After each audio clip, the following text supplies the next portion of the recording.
द्रौपदी मुर्मू बनी मुल्क की 15वीं सदर। आला ओहदे पर पहुंचने वाली पहली कबायली खातून है मुर्मू। उन्होंने मुखालिफ उम्मीदवार यशवंत सिन्हा को बड़े फर्क से शिकस्त देकर तारीख की रकम।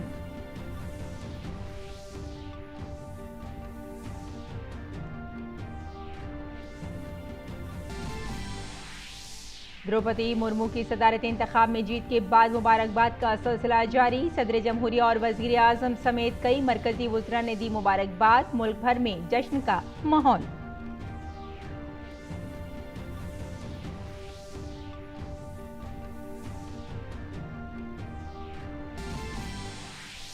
पार्लियामेंट के मानसून इजलास का 5वां दिन आज। लोकसभा में भारतीय अंटार्कटिका बिल 2022 पर होगी बहस। वहीं राज्यसभा में 58 मेंबरान पार्लियामेंट प्राइवेट मेंबर्स बिल करेंगे पेश।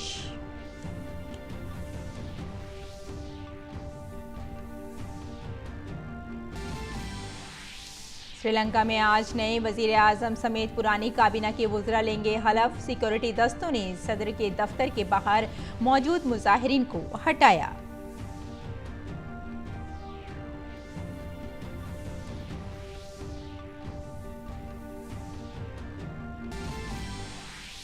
यूक्रेन और रूस के दरमियान अहम समझौतों पर होंगे दस्तखत। यूक्रेनी अनाज की बरामदात के ताल्लुक से दोनों ममालिक के दरमियान होगा समझौता। रूस के हमले के बाद मुतासिर हुई है यूक्रेनी अनाज की बरामदात।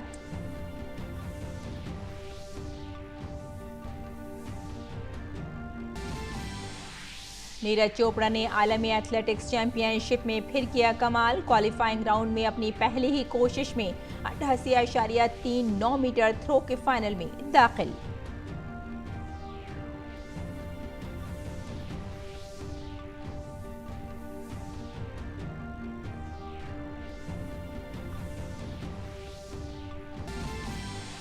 भारत और वेस्ट इंडीज के दरमियान मैच की एक रोजा सीरीज का पहला मुकाबला आज पोर्ट ऑफ स्पेन में कैरेबियाई जमीन पर टीम इंडिया जीत चुकी है 5 वनडे सीरीज। शिखर धवन के सामने बेहतर कारकर्दगी का चैलेंज।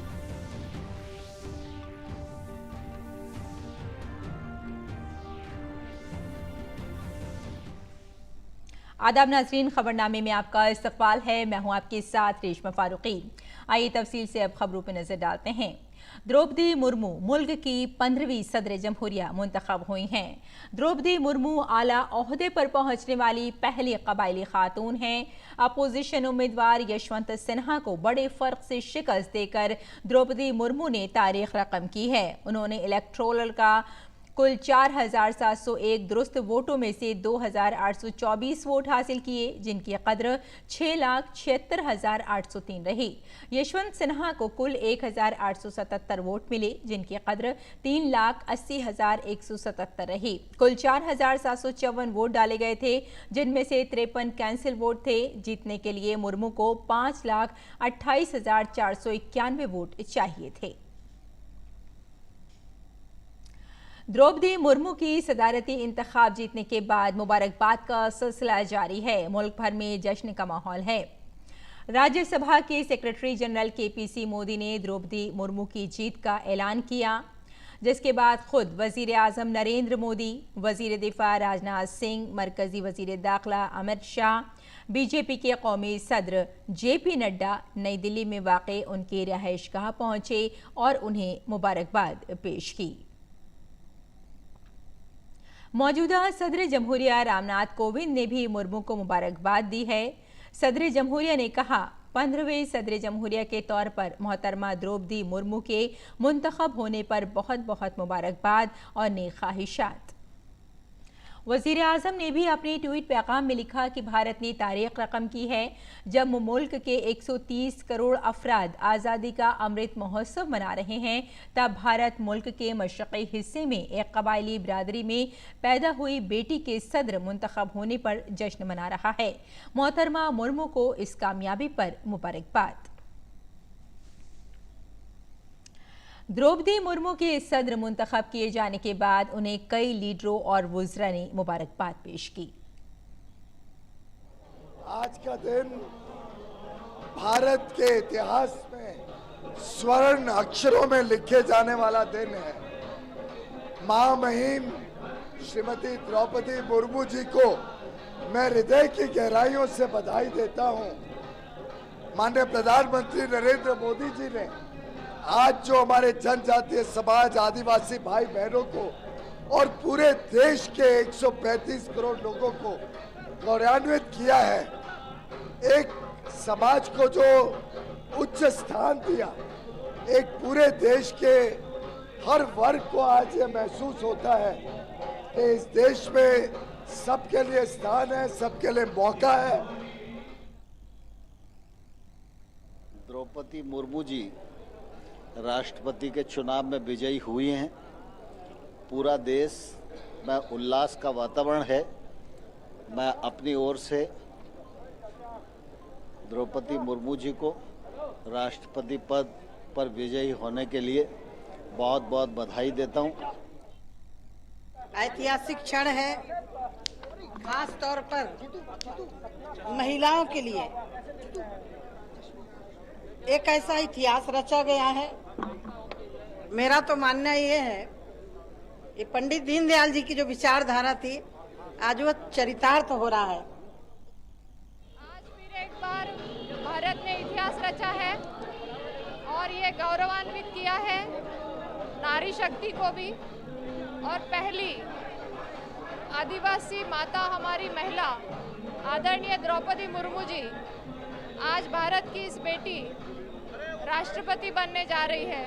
मुझे लगता है कि महिला सशक्तिकरण का सबसे अच्छा उदाहरण आज प्रस्तुत हुआ है। और लोकसभा में मॉनसून इजलास के 5वें दिन आज वक्फाई सवालात और सिफर के बाद इंडियन एंटार्कटिक बिल 2022 पर बहस होगी। जुमेरात को हिज़्ब इख्तिलाफ के अराकीन पार्लियामेंट की गैर मौजूदगी की वजह से लोकसभा में एंटार्कटिक बिल पर बहस नहीं हो सकी थी। हुक्मरान जमात ने तजवीज़ दी कि बिल पर बहस और मंजूरी सिर्फ उस वक्त की जाए जब अपोजिशन ऐवान में मौजूद हो। एंटार्कटिक बिल की मंजूरी के बाद कई अरकान पार्लियामेंट मुख्तलिफ मौज़ूआत पर प्राइवेट मेंबर्स बिल भी रखेंगे। इसके अलावा 18 मेंबरान पार्लियामेंट प्राइवेट मेंबर जेल राज्यसभा में वक्फाए सिफर और वक्फाए सवालात के बाद पेश करेंगे। मुल्क में टीकाकारी का अदद तेजी से बढ़ रहा है।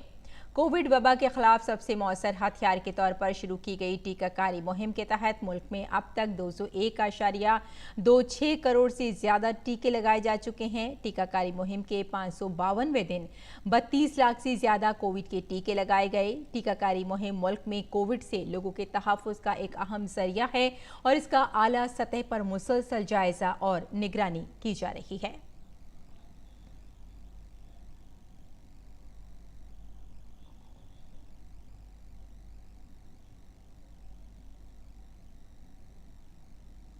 वज़ीर-ए-आज़म नरेंद्र मोदी ने मुजाहिद आज़ादी नरसिंह भाई पटेल के इंतकाल पर ताज़ियत का इज़हार किया है। अपने ताज़ियती पैगाम में वज़ीर-ए-आज़म ने उनके ताउन को याद किया। वज़ीर-ए-आज़म ने उनके इंतकाल पर ताज़ियत पेश की।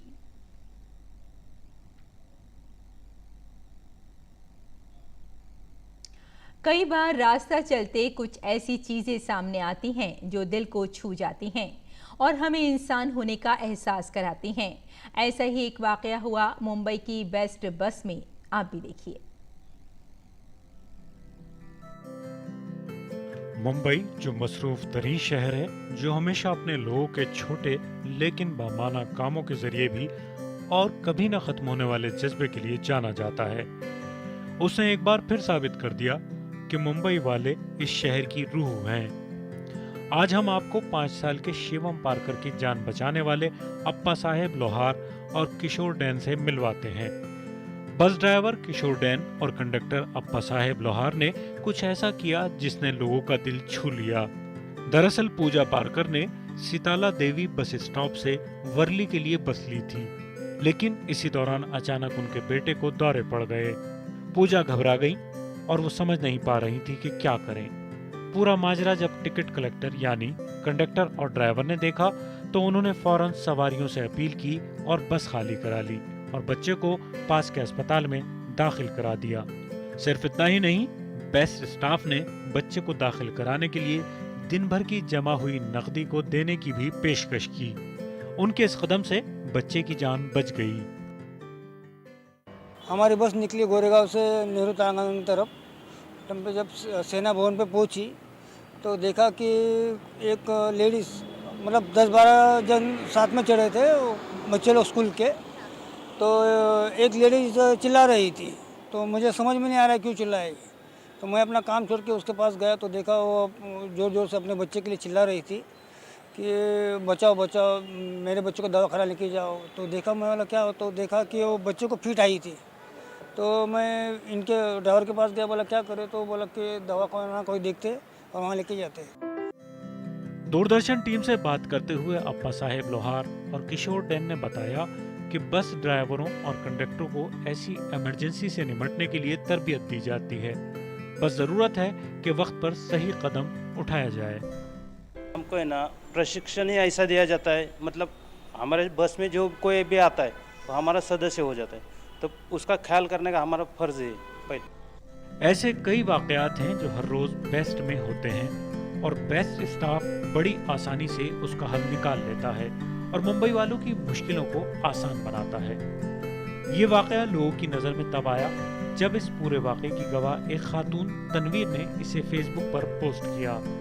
बस नंबर 33 के स्टाफ को उनके मिसाली काम के लिए बेस्ट के जनरल मैनेजर लोकेश चंद के जरिए सरफराज किया गया। वाकई ऐसा काम एजाज का हकदार है।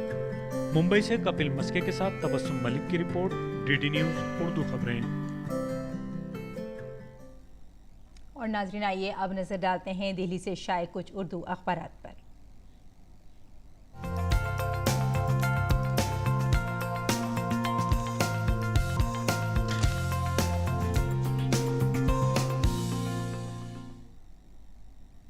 तो नाज़रीन, अखबारात के जायज़े में सबसे पहले नज़र डालते हैं रोज़नामा राष्ट्रीय सहारा पर। बल्कि आपको हम यहाँ ये भी बता दें कि अभी उर्दू अखबारात ने ज़्यादातर जो फ्रंट पे ख़बर दी है, सफ़ाई अव्वल पर जो ख़बर दी है वो है दिल्ली से शाये द्रौपदी मुर्मू बनी मुल्क की 15वीं सदर जमहूरिया को सभी ने अपनी अहम सुर्खी बनाया है। और अगर रोज़नामा राष्ट्रीय सहारा की बात की जाए तो है कि द्रौपदी मुर्मू बनी मुल्क की 15वीं सदर जमहूरिया और रिकॉर्ड वोटों से जीत उन्होंने हासिल की है। और अब नज़र डाल लेते हैं एक और सुर्खी पर। यह ख़बर भी हमने रोज़नामा राष्ट्रीय सहारा से ली है। ये ख़बर है कि कांग्रेस सदर सोनिया गांधी से ईडी की पूछगछ। और आपको यहाँ ये भी बता दें कि 25 जुलाई को उन्हें फिर से तलब किया गया है और साथ ही हिमायत में 13 अपोजिशन पार्टियों की भी मीटिंग और मुश्तरका बयान भी निकल कर सामने आए हैं। हुकूमत पर इंतकामी सियासत का भी इल्ज़ाम लगाया जा रहा है और मुल्क भर में कांग्रेस के मुजाहरे भी नज़र आ रहे हैं। लेकिन साथ ही साथ ईडी ने राहुल गांधी से भी तकरीबन वक्फे से 50 घंटे की मालूमात हासिल की है, उनसे पूछताछ की है। और सोनिया गांधी से 2 घंटे से भी कम पूछताछ के बाद पहले दिन की पूछताछ पूरी हो गई है। अब आगे क्या होता है इस पर हमें नज़र बनाने की ज़रूरत होगी। और अब नज़र डाल लेते हैं इसी अखबार की एक और सुर्खी पर। और जैसे कि नाज़रीन, हम जानते हैं कि बरसात का मौसम चल रहा है और बरसात में मुख्तलिफ़ बीमारियां इंसान को अक्सर व बेशतर घेर लिया करती हैं। इसी पर एक बहुत बेहतरीन मजमून शाये किया है रोज़नामा राष्ट्रीय सहारा ने। मौसम बरसात में ऐसा हाल और मुख्तलिफ़ बुखारों से कैसे बच सकते हैं, इसमें कुछ तदाबीर हैं, कुछ घरेलू तदाबीर हैं। लेकिन साथ साथ हम यहाँ ये भी कहना चाहेंगे कि अगर आपको लगता है कि कोई ख़ास बीमारी आपको घेर रही है तो घरेलू इलाज के साथ साथ डॉक्टर से भी कंसल्ट करना बेहद ज़रूरी हो जाता है। और अब नज़र डाल लेते हैं रोज़नामा इनकलाब पर। इनकलाब के खेल की सफ़े की सुर्खी है कि 16 अगस्त से होगा डोरंट कप का आगाज़। जी हाँ, 16 अगस्त से इसका आगाज़ किया जाएगा और इफ्तिताही मैच में आपको बता दें कि मोहन बगान और ईस्ट बंगाल का मुकाबला मोहम्मडन स्पोर्टिंग का पहला मैच FC में किया जाएगा जो कि गोवा में मुनक़िद होगा। तो ये डोरंट कप की हमने आपको मालूमात दी है और साथ में आपको ये भी बता दें कि डोरंट कप के 31वें एडिशन का आगाज 16 अगस्त को तो होगा ही, और साथ ही रिवायती हरीफ ईस्ट बंगाल और ईटी के मोहन बगान के मैच के साथ डूरंट कप का आगाज होने जा रहा है। और अब नज़र डाल लेते हैं एक और अहम सुर्खी पर। आपको बता दें कि बांग्लादेश और हिंदुस्तान की बॉर्डर सिक्योरिटी फोर्स का मुश्तरका गश्त बढ़ाने पर इत्तेफाक हुआ है।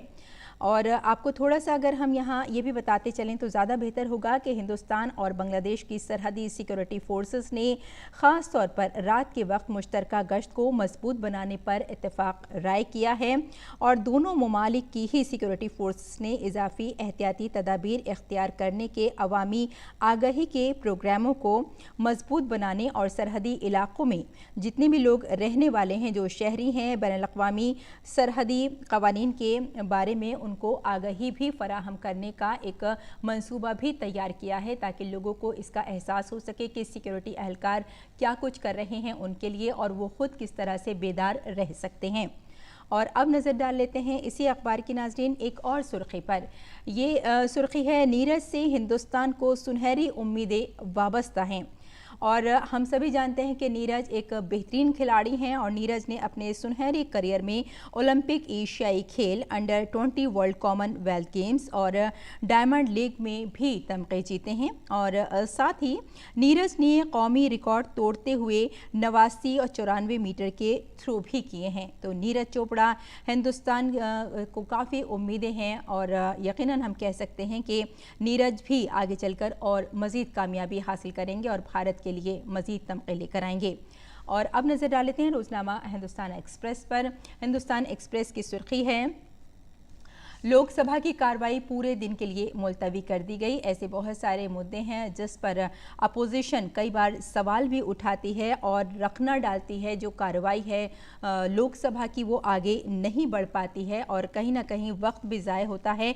और जिस तरह से सरकार का कहना है कि इसमें पैसा भी खर्च होता है, लेकिन अपोजिशन का कहना यही है कि पूरे हर मुद्दे पर बातचीत होनी चाहिए। लेकिन सरकार कहती है कि हमें हर मुद्दे पर बातचीत करने के लिए तैयार हैं, लेकिन वक्त ज़ाय ना करके हम मुद्दों पर बातचीत करें।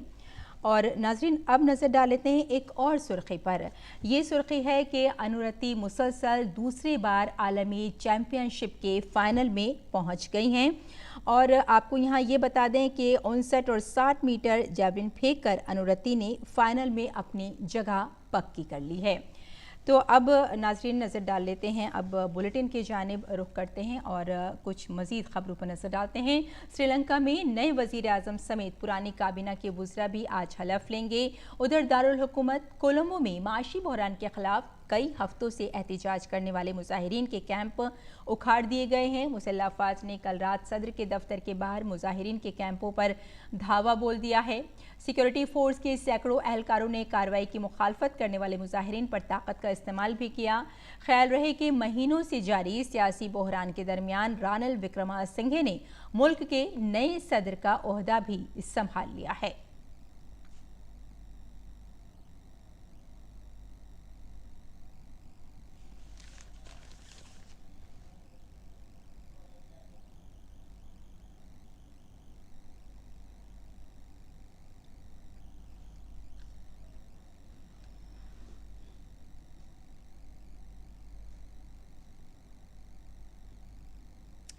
और अगर बात करें यूक्रेन की, तो यूक्रेन को बहरे अस्वद के रास्ते अनाज बरामद करने की कई इजाज़त देने के मुआहदे पर आज दस्तखत किए जाने का इम्कान है।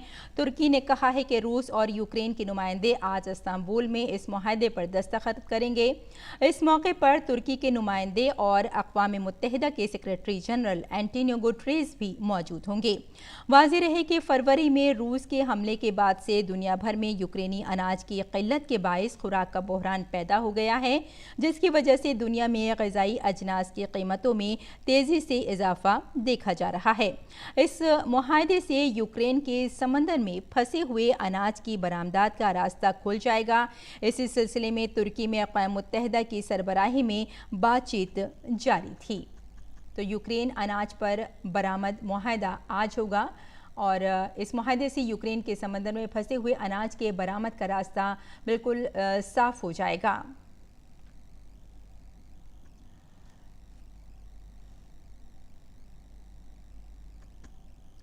और नाज़रीन, वज़ीर आज़म बरतानिया के वज़ीर आज़म के ओहदे की दौड़ अपने आखिरी मरहले में पहुंच गई है। मेंबरान पार्लिमान की तरफ से कई दौर की वोटिंग के बाद मुकाबले में बाकी बचे ऋषि सुनक और लेस्ट्रस के दरमियान कंजर्वेटिव पार्टी के 1,60,000 अरकान पार्लियामेंट के वोटों के जरिए फातेह का इंतखाब किया जाएगा। उम्मीद है कि 5 अगस्त से कंजर्वेटिव पार्टी के 1,60,000 मेंबरान के वोट पोस्टल बैलेट से मिलने शुरू हो जाएंगे। पोस्टल बैलेट मौसूल होने का वक्त 2 सितंबर शामिल 5 बजे तक है और इसके बाद वोटों की गिनती की जाएगी। 5 सितंबर को ही बरतानिया के अगले वजीर आज़म के नाम का ऐलान भी किया जा सकता है।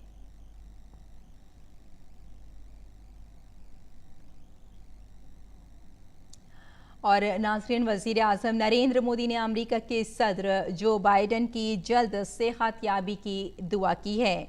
उन्होंने अपने ट्वीट में लिखा है कि मैं अमेरिका के सदर जो बाइडन के कोविड-19 से जल्द सेहतयाब होने की दुआ करता हूं। मैं उनकी अच्छी सेहत के लिए भी दुआगो हूं।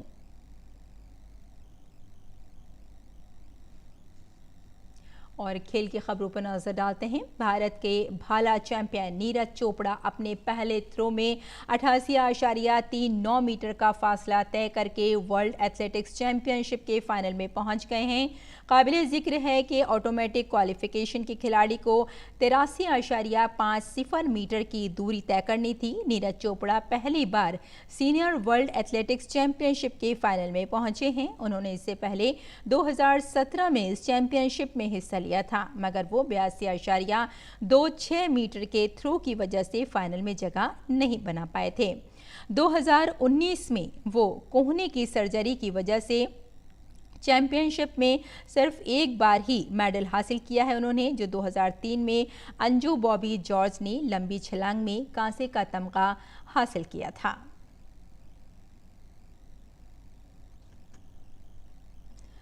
और भारत और वेस्टइंडीज के दरमियान 3 मैचों की एक रोज़ा बैनुल-अक़वामी सीरीज का पहला मैच आज पोर्ट ऑफ स्पेन में खेला जाएगा। इस सीरीज में अहम खिलाड़ियों की गैर मौजूदगी में शिखर धवन को कप्तान मुकर्रर किया गया है। धवन इंग्लैंड के खिलाफ एक रोज़ा सीरीज में कुछ खास नहीं कर सके थे। ऐसे में वो इस सीरीज में अपनी फॉर्म वापस लाने की कोशिश करेंगे। धवन ऋतुराज गायकवाड़ के साथ इनिंग का आगाज कर सकते हैं। वहीं वेस्टइंडीज़ की बात करें तो बांग्लादेश के खिलाफ अपनी गुज़िश्ता घरेलू सीरीज में हार का उन्हें सामना करना पड़ा है। टीम को शाई होप और कप्तान निकोलस पोर्न से अच्छी बल्लेबाजी की उम्मीद है, जबकि तजुर्बेकार ऑलराउंडर जैसन बोल्ट के वापस आने का टीम को फ़ायदा मिल सकता है। भारत और वेस्टइंडीज़ के दरमियान अब तक कुल 136 एक रोज़ा बैनुल-अक़वामी मैच खेले गए हैं, जिसमें भारत ने 67 में और वेस्टइंडीज़ ने 63 मैचों में जीत हासिल की है और 2 मैच भी उनके ड्रॉ हुए हैं। और नाज़रीन, आइए अब नज़र डाल लेते हैं मौसम के मिजाज पर।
और बुलेटिन के आखिर में सुर्खियों पर एक बार फिर नजर डालते हैं। द्रौपदी मुर्मू बनी मुल्क की 15वीं सदर। आला ओहदे पर पहुंचने वाली पहली कबायली खातून है मुर्मू। उन्होंने मुखालिफ उम्मीदवार यशवंत सिन्हा को बड़े फर्क से शिकस्त देकर तारीख की रकम।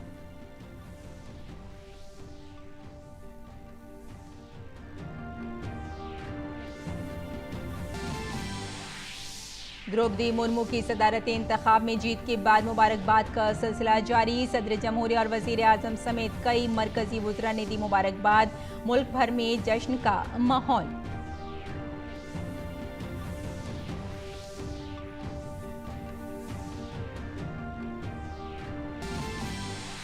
पार्लियामेंट के मॉनसून इजलास का 5वां दिन आज। लोकसभा में भारतीय अंटार्कटिका बिल 2022 पर होगी बहस। वहीं राज्यसभा में 18 मेंबरान पार्लियामेंट प्राइवेट मेंबर्स बिल करेंगे पेश।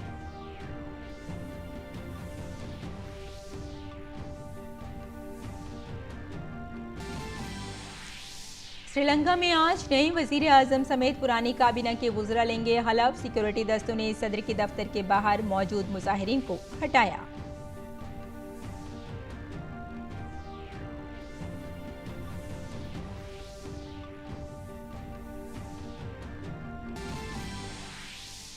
यूक्रेन और रूस के दरमियान अहम समझौतों पर होंगे दस्तखत। यूक्रेनी अनाज की बरामदात के ताल्लुक से दोनों ममालिक के दरमियान होगा समझौता। रूस के हमले के बाद मुतासिर हुई है यूक्रेनी अनाज की बरामदात।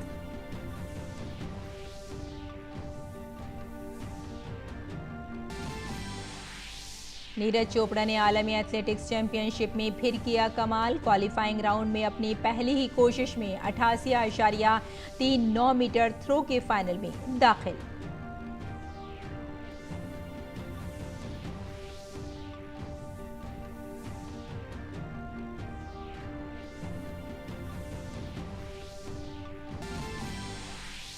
भारत और वेस्टइंडीज के दरमियान मैच की एक रोजा सीरीज का पहला मुकाबला आज पोर्ट ऑफ स्पेन में। कैरिबियाई जमीन पर टीम इंडिया जीत चुकी है 5 वनडे सीरीज।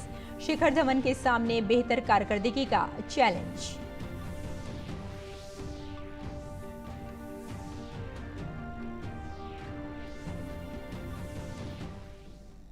तो नाज़रीन, खबरनामे में फिलहाल इतना ही। इजाजत दें। आदाब।